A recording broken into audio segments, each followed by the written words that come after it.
Morning everybody, lovely day today. As you can see, I've got my waterproofs on and I'm going out to play in about half an hour's time. A bit daft obviously. I've just come back from holiday, still got a bit of a tan. Had very pleasant couple of weeks in Thailand where it was 34 degrees, so a little bit warmer than it is here today. But one of the things I did when I was in Thailand, I visited an elephant sanctuary. And that reminded me about the President's Rules, which you may or may not know about.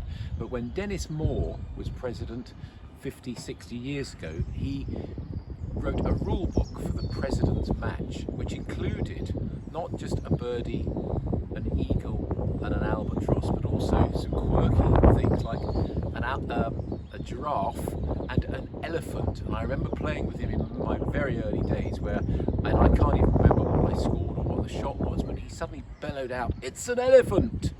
So who knows what it is.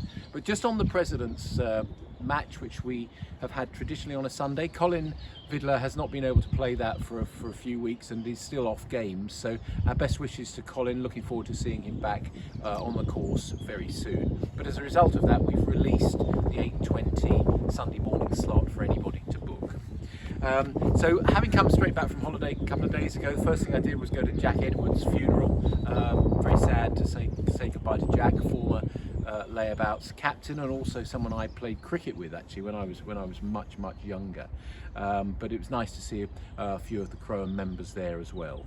We also had a club council meeting and a men's committee meeting on Monday, basically as soon as I'd come back. And on the club council I did mention last month that sadly Jim Christie's had to step down due to ill health, and Ian Collard has taken his place on the club council as vice captain of the layabouts. And when it came to the men's committee meeting, we had a lot of discussions about handicaps, about competitions, and a big thanks both to Mike Moore and also to Paul Wynyard for everything they're doing to make sure that the competitions and the handicaps issues are being resolved. And excuse me, just on that, on the 1st of April, the WHS, that's the World Handicapping System, is being revamped. Most of you will not notice the change, but there are some changes which we will drip feed the information to you, and I've asked Mike and Paul and Debbie for the ladies to make sure that the communication is strong so that you know how that affects you. There was a bit of confusion about qualifying competitions, and I'll just clarify that a little bit. Last Saturday there was a competition, a men's competition, and there was a question of was it a qualifier, so could you get your handicap altered?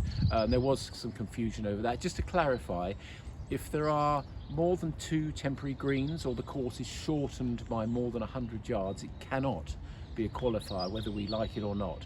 So last Saturday there was some confusion, and then today when I go out to play the midweek Stableford in about half an hour's time, it's not a qualifier because we still have 4 temporary greens and the course is shorter than the measured course. So today's Valentine's Day, so happy Valentine's Day. You'll be watching this obviously a day later, but also delighted to meet this morning Rachel Smith, who's joined the office team as bookkeeper, and very nice to meet her, and I gave her a warm welcome to the team, so I know she'll be a real asset to the club. And just a final one, ball in my garden this morning, Pro V1, lovely. So if the person who hit that into my garden doesn't claim it, no problem, I will use it. But it's got a Bernstein logo on it. Bernstein is a city analyst company. So there's obviously someone who can afford to lose golf balls. But if this is yours, Bernstein is the logo, you can have it back for a £5 donation to the captain's charity. That's enough for this week. See you next week. Take care.